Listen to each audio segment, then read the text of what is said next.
You know, I really wanted my next Spider-Man video to be something more positive and less depressing when you really think about it, but this is probably just as funny.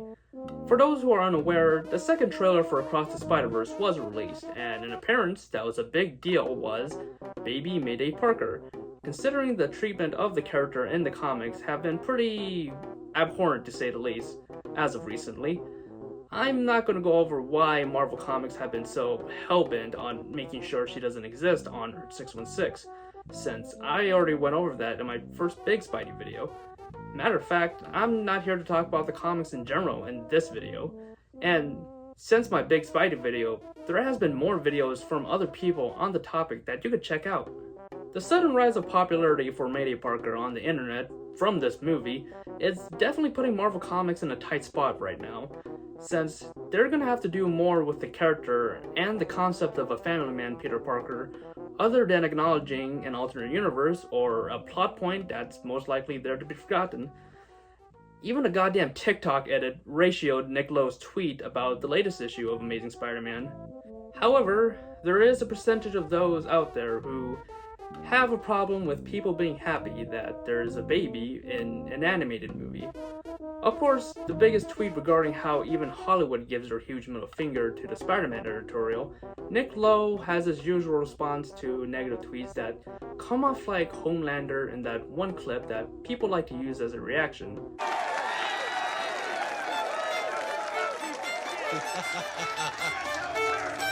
All right. No, not that one.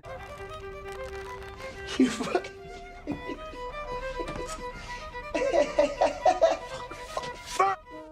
That one.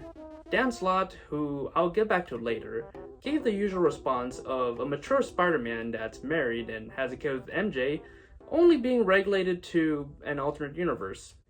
Dapper Dan Gavazden, apologies if I misspelled that, and Mark Ginocchio, apologies if I also misspelled that, are the hosts of a podcast called The Amazing Spider Talk, and the former is quoted in his Twitter account, Spider-Man expert for The Hollywood Reporter and BBC.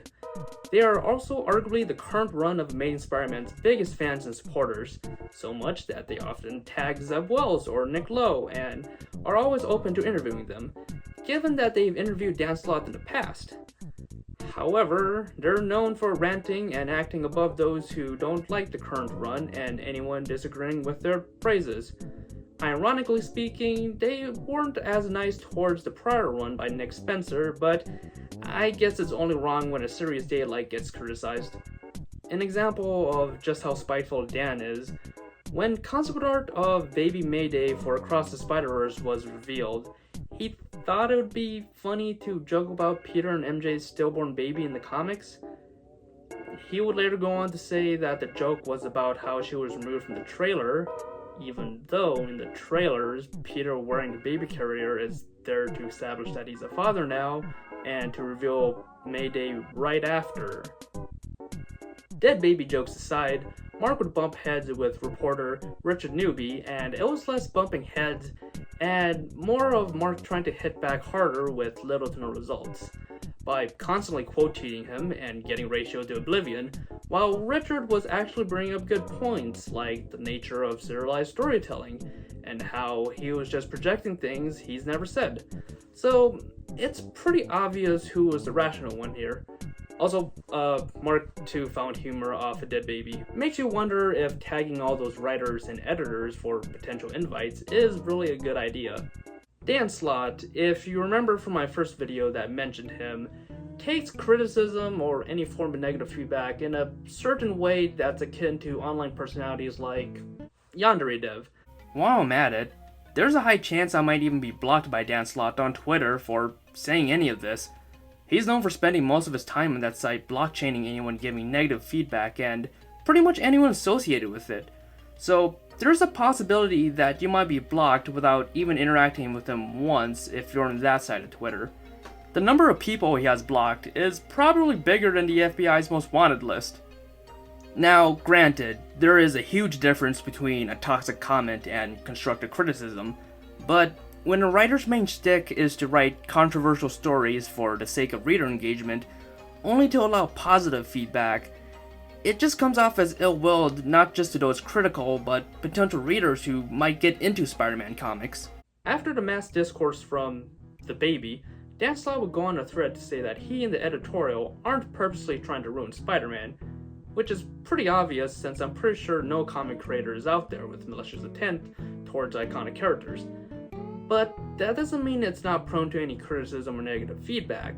For example, I'm pretty sure Frank Miller meant well with All-Star Batman, only for it to be one of the most infamous Batman comics ever that people like myself enjoy, ironically. You know, I wonder if he's ever considered that instead of there being a grand conspiracy against him and the Spider-Man editorial, or this vague generalization of people he thinks are actively against him, people just don't like how stagnant Spider-Man has been in comics for more than a decade now. Now, I have to say that I do not condone any harassment towards those I mentioned in this video. That won't make anything better, and matter of fact, one person doing so could be made as an example of why Spider-Man comics shouldn't be better. However, that doesn't mean you shouldn't express why or how dissatisfied you are with modern Spider-Man comics. Because this is America, and when something that costs your own hard-earned money sucks, you should be able to talk shit about it. But at the same time, please don't pirate the comics. Even though it's not as bad as how Nick Lowe makes it out to be, where he compared it to armed robbery and murder. I'm not kidding, look that up. It doesn't help anyone.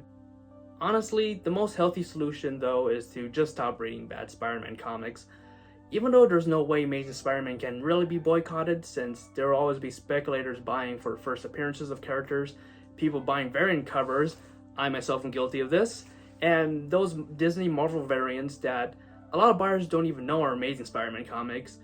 It'll save you a lot of stress by not caring about a story that you wouldn't like in the first place. Being sad about the sad state of Spider-Man comics is unavoidable though.